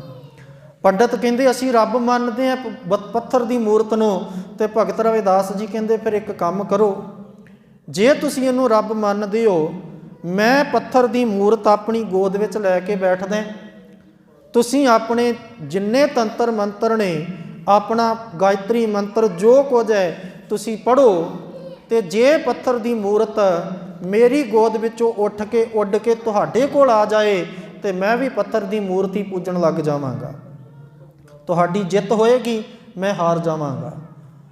ਰਾਜਾ ਵੀ ਮੰਨ ਗਿਆ, ਕਹਿੰਦਾ ਬਿਲਕੁਲ ਤਰਕ ਠੀਕ ਹੈ, ਦਲੀਲ ਠੀਕ ਹੈ। ਤੇ ਭਗਤ ਰਵਿਦਾਸ ਜੀ ਨੇ ਚੌਂਕੜਾ ਲਾ ਲਿਆ, ਉਹਨਾਂ ਦੇ ਅਨੁਸਾਰ ਜਿਹੜੀ ਸਾਲਗ੍ਰਾਮ ਦੀ ਮੂਰਤੀ ਸੀ ਭਗਤ ਰਵਿਦਾਸ ਜੀ ਨੇ ਗੋਦ ਵਿੱਚ ਰੱਖ ਲਈ, ਤੇ ਜਿੰਨੇ ਪੰਡਤ ਸੀ ਕਹਿੰਦੇ ਉਹਨਾਂ ਨੇ ਜ਼ੋਰ ਲਾਹਟੇ ਮੰਤਰ ਪੜ੍ਹ ਕੇ, ਉਹਨਾਂ ਨੇ ਆਪਣੇ ਤੰਤਰ ਮੰਤਰ ਜਿੰਨੇ ਸੀ ਪੜ੍ਹ ਕੇ ਪੂਰਾ ਜ਼ੋਰ ਲਾਇਆ, ਪਰ ਕੋਈ ਪੱਥਰ ਦੀ ਮੂਰਤੀ ਉੱਡ ਕੇ ਉਹਨਾਂ ਦੇ ਕੋਲ ਨਾ ਗਈ। ਆਖਰ ਰਾਜੇ ਉਸ ਨਰੇਸ਼ ਨੇ ਵੀ ਭਗਤ ਰਵਿਦਾਸ ਜੀ ਦੇ ਸਾਹਮਣੇ ਸੀਸ ਝੁਕਾਇਆ ਕਿ ਤੁਸੀਂ ਬਿਲਕੁਲ ਸਹੀ ਕਹਿ ਰਹੇ ਹੋ, ਤੁਹਾਡੇ ਤਰਕ ਦਲੀਲ ਠੀਕ ਹੈ, ਪੂਜਾ ਉਹਦੀ ਹੀ ਹੋਣੀ ਚਾਹੀਦੀ ਹੈ ਜਿਹੜਾ ਕਣ ਕਣ ਵਿੱਚ ਸਮਾਇਆ ਹੈ। ਸੋ ਭਗਤ ਰਵਿਦਾਸ ਜੀ ਦੀ ਜੈ ਜੈਕਾਰ ਹੋਈ।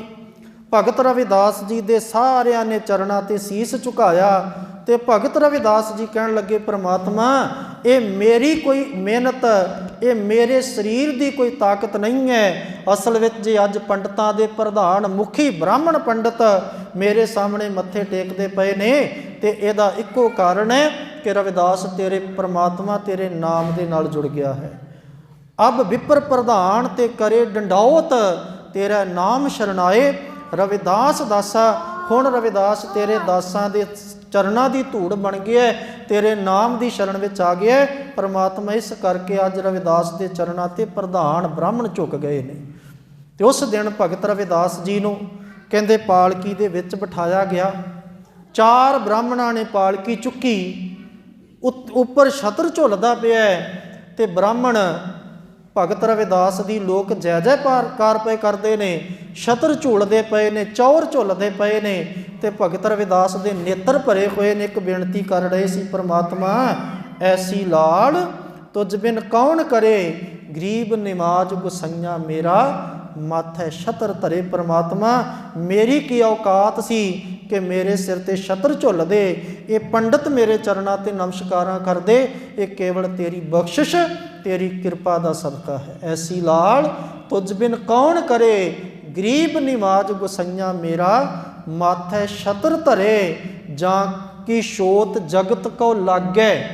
ਹੇ ਪਰਮਾਤਮਾ ਜਿਹਦੀ ਛੂਹ ਵੀ ਲੋਕਾਂ ਨੂੰ ਕਹਿੰਦੇ ਨੇ ਛੂਤ ਛਾਤ ਕਰਦੀ ਹੈ, ਜਿਹਦੇ ਪਰਛਾਵੇਂ ਤੋਂ ਲੋਕ ਡਰਦੇ ਨੇ, ਜਿਹਦੇ ਹੱਥਾਂ ਦਾ ਲੱਗਾ ਬਰਤਨ ਲੋਕ ਸੁੱਟ ਦਿੰਦੇ ਨੇ ਕਿ ਬਰਤਨ ਜਿਹੜਾ ਇਹ ਛੂਤ ਛਾਤ ਵਾਲਾ ਹੋ ਗਿਆ, ਭ੍ਰਿਸ਼ਟਿਆ ਗਿਆ ਹੈ। ਜਾ ਕੀ ਛੋਤ ਜਗਤ ਕੋ ਲਾਗੈ, ਤਾਂ ਪਰ ਤੂੰ ਹੀ ਧਰੇ। ਪਰਮਾਤਮਾ ਉਹਦੇ ਤੇ ਤੂੰ ਹੀ ਕਿਰਪਾ ਕਰਨ ਵਾਲਾ। ਇਹ ਮੇਰੀ ਤਾਕਤ, ਮੇਰੀ ਕੋਈ ਔਕਾਤ ਨਹੀਂ। ਜੇ ਮੇਰੇ ਸਿਰ ਤੇ ਛਤਰ ਝੁੱਲਦੇ ਪਏ ਨੇ ਤੇ ਇਹ ਤੇਰੀ ਕਿਰਪਾ ਦਾ ਸਦਕਾ।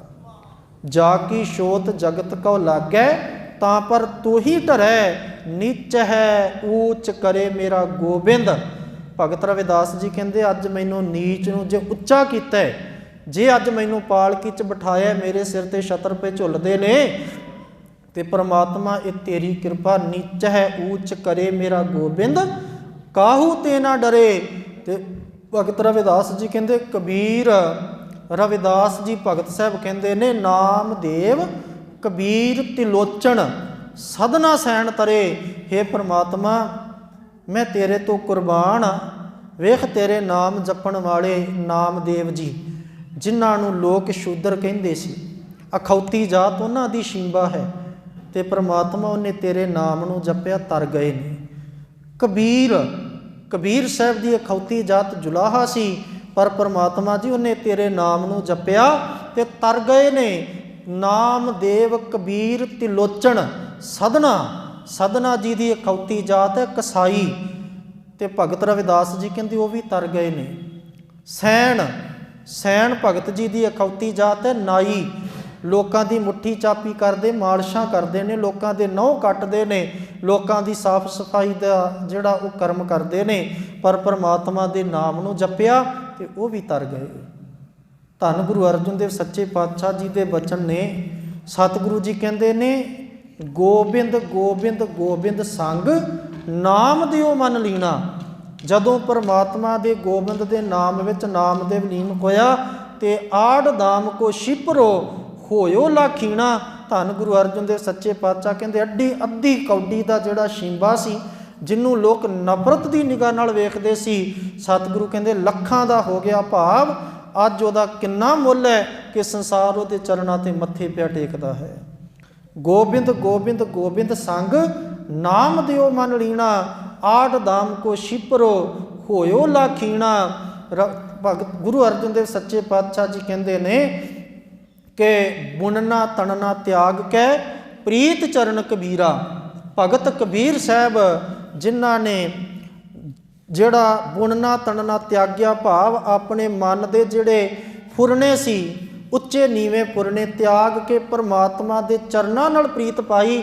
ਤੇ ਗੁਰੂ ਅਰਜਨ ਦੇਵ ਸੱਚੇ ਪਾਤਸ਼ਾਹ ਜੀ ਕਹਿੰਦੇ, ਨੀਚ ਕੁੱਲਾ ਜੁਲਾਹਰਾ ਭਇਓ ਗੁਣੀ ਕਹੀਰਾ। ਨੀਵੀਂ ਕੁੱਲ ਦਾ ਉਹ ਜੁਲਾਹਾ ਭਗਤ ਕਬੀਰ ਗੁਣਾ ਦੀ ਖਾਨ ਬਣ ਗਿਆ। ਅੱਜ ਲੋਕ ਉਹਦੇ ਚਰਨਾਂ ਤੇ ਪੇ ਝੁਕਦੇ। ਰਵਿਦਾਸ ਢਵੰਤਾ ਢੋਰ ਨੀਤ, ਤਿਨ ਤਿਆਗੀ ਮਾਇਆ। ਧੰਨ ਗੁਰੂ ਅਰਜਨ ਦੇਵ ਸੱਚੇ ਪਾਤਸ਼ਾਹ ਕਹਿੰਦੇ ਭਗਤ ਰਵਿਦਾਸ ਜਿਹੜਾ ਮਰੇ ਪਸ਼ੂ ਢੋਂਦਾ, ਜਦੋਂ ਉਹਨੇ ਮਾਇਆ ਤਿਆਗ ਦਿੱਤੀ। ਮਾਇਆ ਤਿਆਗਣ ਤੋਂ ਭਾਵ ਇਹ ਨਹੀਂ ਕਿ ਉਹਨਾਂ ਨੇ ਰੋਜੀ ਰੋਟੀ ਕਮਾਉਣੀ ਛੱਡ ਦਿੱਤੀ, ਕਿਰਤ ਕਰਨੀ ਤਾਂ ਤਿਆਗ ਦਿੱਤੀ, ਨਹੀਂ। ਮਾਇਆ ਤਿਆਗ ਦਿੱਤੀ ਤੋਂ ਭਾਵ ਹੈ ਉਹਨਾਂ ਦੇ ਮਨ ਵਿੱਚ ਕੋਈ ਲਾਲਚ ਨਹੀਂ, ਕੋਈ ਲੋਭ ਨਹੀਂ, ਐਨ ਬੜਾ ਸਾਦਾ ਜੀਵਨ ਜਿਉਂਦੇ ਨੇ।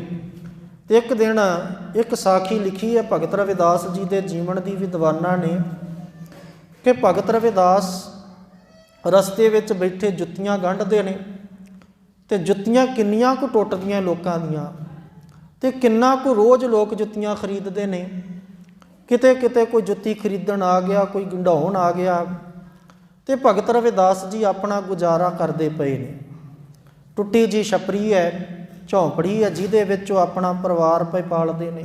ਇੱਕ ਇਹਨਾਂ ਦੀ ਧੀ ਦਾ ਜ਼ਿਕਰ ਆਉਂਦਾ, ਇੱਕ ਪੁੱਤਰ ਦਾ ਜ਼ਿਕਰ ਆਉਂਦਾ। ਰਹੋ ਵਿਚਾਰ ਭਗਤ ਰਵਿਦਾਸ ਜੀ ਦੇ ਇਸ ਸਾਦੇ ਜੇ ਸਧਾਰਨ ਜੇ ਜੀਵਨ ਤੋਂ ਕਹਿੰਦੇ ਨੇ ਪ੍ਰਭਾਵਿਤ ਹੋ ਕੇ ਇੱਕ ਦਿਨ ਇੱਕ ਮਨੁੱਖ ਆਇਆ।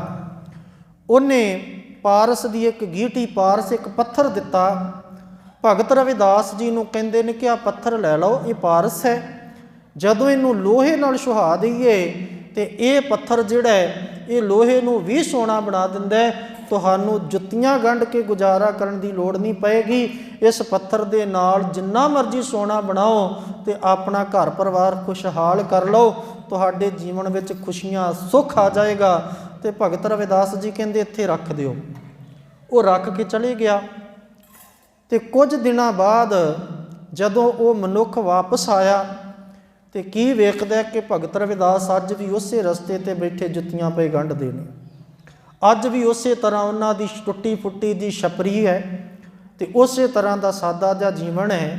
ਤੇ ਉਹ ਬੰਦਾ ਬੜਾ ਹੈਰਾਨ ਹੋਇਆ ਤੇ ਭਗਤ ਰਵਿਦਾਸ ਜੀ ਨੂੰ ਕਹਿੰਦਾ ਕਿ ਮੇਰਾ ਪਾਰਸ, ਉਹ ਪੱਥਰ ਕਿੱਥੇ ਹੈ? ਭਗਤ ਰਵਿਦਾਸ ਜੀ ਕਹਿੰਦੇ ਜਿੱਥੇ ਰੱਖ ਗਿਆ ਸੀ ਉੱਥੋਂ ਹੀ ਵੇਖ ਲੈ। ਤੇ ਇਤਿਹਾਸ ਕਹਿੰਦਾ ਜਦੋਂ ਉਹਨੇ ਉਸ ਜਗ੍ਹਾ ਤੇ ਵੇਖਿਆ ਉਹ ਪੱਥਰ ਅੱਜ ਵੀ ਉੱਥੇ ਹੀ ਪਿਆ ਹੋਇਆ ਸੀ।